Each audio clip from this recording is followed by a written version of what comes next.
Falar sobre depressão é um assunto sempre importante, porque é uma doença que já existe há muito tempo, mas os dados vêm impressionando. A quantidade de pessoas atingidas, para a gente destacar, por exemplo, dados do Instituto Brasileiro de Geografia e Estatística, IBGE, mostram que a depressão é uma das mais graves doenças crônicas a tratar no nosso país e ela atinge cerca de 9,2% dos idosos. O que talvez seja um número menor do que a realidade ainda, não é, doutor? Porque talvez muitos nem estejam diagnosticados adequadamente.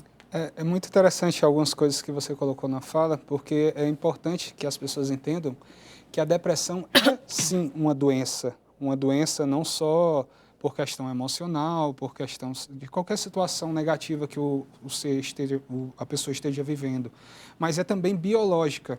Se você for perceber, algumas pessoas que em teoria, tem um bom amparo familiar, um bom amparo religioso, uma boa condição financeira, estas pessoas também adoecem. Então, a depressão ela é uma doença, né, para todas as classes, para todas as idades, para todas Não há nenhum fator que seja uma garantia de que a pessoa não vai ter depressão. Eles podem ajudá-la, mas nenhum deles é uma garantia. Exatamente. O que existe são garantias de prognóstico de ter depressão. Uma história familiar, uma situação financeira ruim, uma situação espiritual, né? Aí a gente fala religiosa, ruim, um apoio social ruim. Então, isso são fatores de risco, sim, para ter depressão. Mas hoje, doutor, ao mesmo tempo que a gente vê muitas pessoas sendo diagnosticadas, algumas vezes a gente vê até especialistas de saúde falando sobre o hiperdiagnóstico, que todo mundo que está com uma tristeza já, eu estou depressivo. Qual que é a diferença entre tristeza e depressão? Muito interessante, a gente não combinou as falas, mas você está colocando exatamente os pontos que é importante um especialista estar falando para a população, né? Não existe essa questão de você pensar, como eu só tenho tristeza na minha vida, só tenho motivo para ficar triste, então eu vou ter depressão. Não. A depressão é uma coisa, a tristeza é outra. Nós somos seres humanos, nós somos feitos para ter emoções. Raiva, alegria, ansiedade, tristeza, né? Felicidade, explosão de alegria. Mas quando esses sentimentos passam a tornar um indivíduo disfuncional, ou seja, tirar ele do funcionamento adequado, aí sim a doença. No caso, muita tristeza, depressão. Muita ansiedade, uma ansiedade que não deixa você fazer nada do que você gostaria de estar fazendo, transtorno de ansiedade. Então, assim, é uma coisa importante que a população, né, todos que têm interesse no caso, têm que saber, é isso. O que o psiquiatra faz é tratar a disfuncionalidade do indivíduo. Nem sempre a gente fica preso a critérios diagnósticos. Se você não preencheu tantos critérios, você não tem depressão. Volte daqui a 2 semanas, né? Volte daqui a 3 dias, está quase dando tempo. Não é assim. O que a gente quer é devolver a plenitude para o indivíduo, né? Porque se você for perceber, as pessoas que têm depressão, que têm ansiedade, que têm algum transtorno de ordem mental, de ordem emocional, algumas estão vivendo. Mas vivem ali seus 30%, 40%, vão levando a vida, né? Mas a pessoa com uma funcionalidade plena, ela consegue até produzir mais, consegue ser mais carinhosa com a família. É uma pessoa que você fica feliz de estar com ela, né? Então, assim, que fique bem claro, as pessoas falam muito, sabe como é, eu não pude ir para tal local porque eu estava deprimido, né? 3 dias depois a pessoa está ótima. Não, você não estava deprimido, você estava triste. É muito importante a tristeza, ela é temporária. Exatamente. Ela é temporária. Geralmente a gente, inclusive, sabe até entender por que é que está triste. Eu estou triste porque eu briguei com meu filho. Eu estou triste porque eu recebi o diagnóstico de uma doença. E aí a gente fica triste proporcionalmente, deveria ficar, ao tamanho do problema. Um problema menor, a gente fica um tanto triste. Um problema muito grave, a tristeza pode ser um pouco maior. Exatamente. Mas se chega uma hora que a gente não entende mais, por que é que eu estou triste mesmo, ou está durando muito, aí já é um sinal de que pode ser uma depressão. Isso. A tristeza, até falando em critério diagnóstico, né, que é que os médicos, né, os bons psiquiatras, né, eles são baseados em evidências científicas. A gente não pode fazer com o nosso paciente uma experimentação. Ah, vou dar esse remedinho porque a sua camisa está tão bonita, eu vou dar esse remedinho. Não, eu vou dar esse outro aqui porque hoje é quarta-feira e tal. Não, a gente tem que se apropriar do paciente e observar as evidências médicas, né? E os critérios diagnósticos para depressão são vários, mas entre eles existe o critério temporal, que é mais de 2 semanas de muita tristeza, a maior parte do tempo, né, que leva a outros sintomas. Um outro sintoma importante é a pessoa deixar de fazer coisas que ela gosta. Né? A pessoa não tem mais aquela, eu gostava de aguar as plantas pela manhã, não faço mais caminhar. isso, de caminhar. Hoje não, hoje eu estou tão cansado, estou me sentindo tão para baixo, estou tão pesado. Existem vários critérios, né?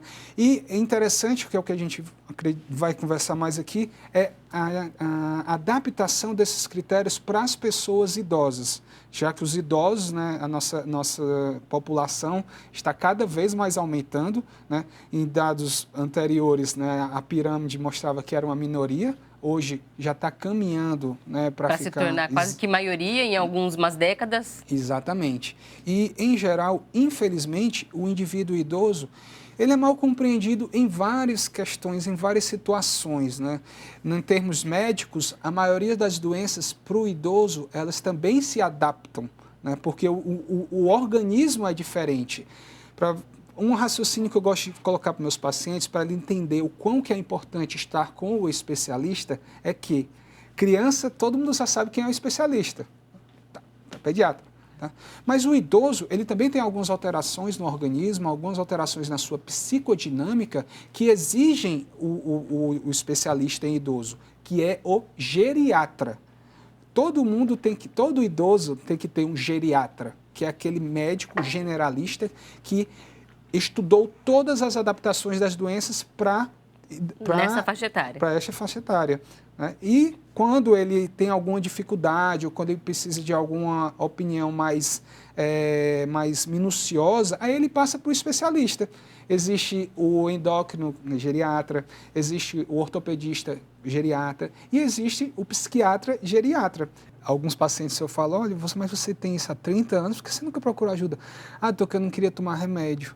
Mas quem falou em tomar remédio, né? Eu, por exemplo, eu também sou terapeuta, mas não só por ser terapeuta. Alguns psiquiatras também, mesmo não sendo terapeutas, tem pacientes que a gente não usa medicação. Né?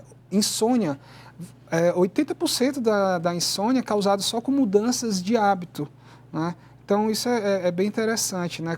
Quando eu falo também para meus pacientes de ler, né? de você estar, né, atualizado com o que está acontecendo no mundo.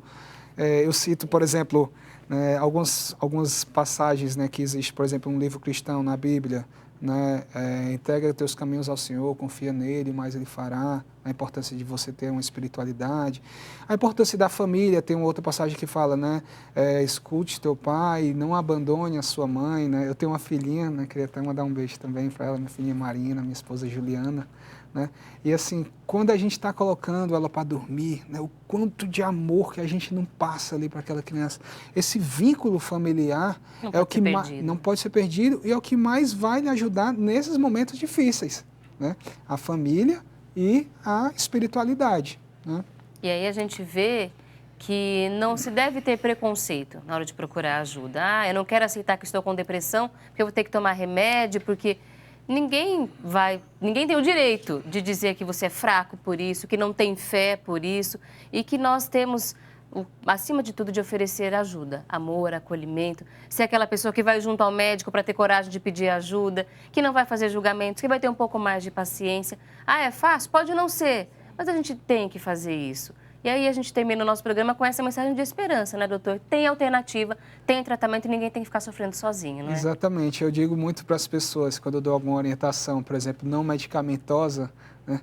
Mas eu tenho, por exemplo, exercício físico, caminhada, né? Então não tenho dinheiro para ir para fazer academia. Eu falo, academia? Ninguém fala em academia. Eu falo, mas exercício físico, uma caminhada já ajuda bastante. E se você não tiver forças ou achar, não, mas eu não vou procurar um psicólogo, um psiquiatra, não, porque esse problema aqui não é tão importante. Coloque na balança se esse problema realmente não está limitando em alguma coisa que você gostaria de fazer e não faz. Né? Se realmente não estiver limitando, realmente não é doentio, não é uma coisa que realmente você precisa de ajuda. Mas se está, é importante que você procure um profissional habilitado, um profissional que vá tirar as dúvidas, as suas dúvidas, que vá lhe encaminhar possivelmente para um tratamento, para você viver melhor. Né? Essa pessoa, essa paciente que você tem no início, né, que passou a vida toda, 40 anos sem pegar elevador, né? Em 3 meses ela já estava andando de elevador. 3 meses, 40 anos. Né? E Procure aí a ajuda. é procurar ajuda. Exatamente, essa é a questão, procurar ajuda.